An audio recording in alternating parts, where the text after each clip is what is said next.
Good morning from Nashik. So मी आहे नाशिकला आणि आजचा आपला ब्लॉग आहे नाशिक. Good morning. मी आली आहे नाशिकला. माझे दीर राहतात आणि त्यांच्या मुलीचा आज बर्थडे आहे, म्हणजे माझ्या पुतणीचा आज फर्स्ट बर्थडे आहे. तिच्या बर्थडेचाही ब्लॉग मी तुमच्यासोबत शेअर करेलच, पण तोपर्यंत तुम्ही मला सांगा की नाशिकमध्ये कुठल्या अशा प्लेसेस आहे फिरण्यासारख्या, किंवा कुठे मी काय फूड एक्सप्लोर करू शकते. तर तुम्ही मला हे कमेंट्समधनं सांगा. मी नक्कीच तिथे जाण्याचा, तो तुम्ही मला कमेंट करा. कमेंटमध्ये सांगा की मी नाशिकला कुठे फिरू, कुठले छान ठिकाणं आहेत जे मी एक्सप्लोर केले पाहिजे, कुठलं फूड आहे जे मी इथे ट्राय केलं पाहिजे. मला 1-2 रिकमेंडेशन आलेले आहेत, जसं सायंतारा वडा मिळतो, त्याच्यानंतर ग्रेप एम्बेसी मिसळ, साधना मिसळ, देन सुला वायनरीज वगैरे आहेत. मी ट्राय करेल की मोस्ट ऑफ द ठिकाण मी कव्हर करेल, कारण की मी पुढचे 4 ते 5 दिवस मे बी इथेच असेल.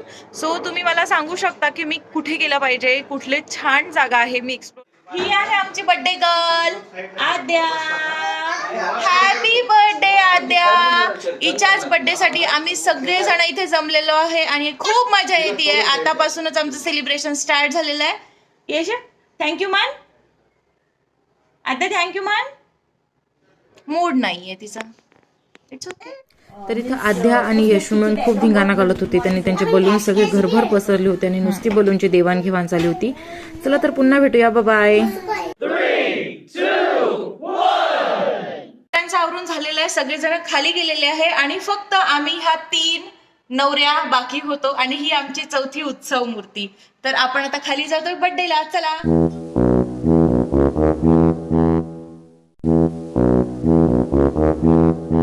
तर बर्थडेची सगळी तयारी झालेली होती. डेकोरेशन झालेलं होतं, केक आलेला होता, आमचे सर्वांचे मेन म्हणजे मेकअप झालेले होते आणि आम्ही सगळेजण रेडी होतो केक कट करण्यासाठी. आध्या तर खूप एक्सायटेड होते आणि आम्हाला खूप छान वाटत होतं आमच्या सगळ्या फॅमिली मेंबर्सला भेटून. ह्या माझ्या ननद आहेत, त्या माझ्या जाऊबाई, परत त्यांच्या फॅमिलीचे लोक. मला खूप छान वाटत होतं. सगळेजण भेटलेत, खूप दिवसांनी आम्ही भेटलो, मजा आली, छान गप्पा झाल्या. की अंश आणि यशवी तर नुसते गाडीमध्ये त्यांना बसायचं होतं. बड्डे गर्ल बसो वा ना बसो, पण ह्या दोघांना मात्र गाडीत बसून फक्त एन्जॉय करायचा होता. त्यांना काही फरक नव्हता. आणि ही शेवटी आपली बड्डे गर्ल आलेली आहे, आमची आद्या बेबी. तर ती खूप एक्सायटेड आहे आणि अशा प्रकारे आद्याची एंट्री होतीये.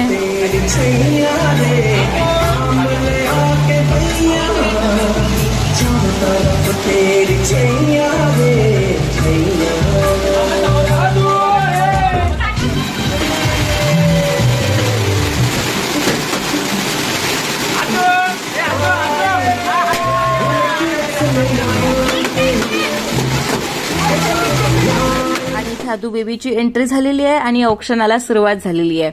आम्ही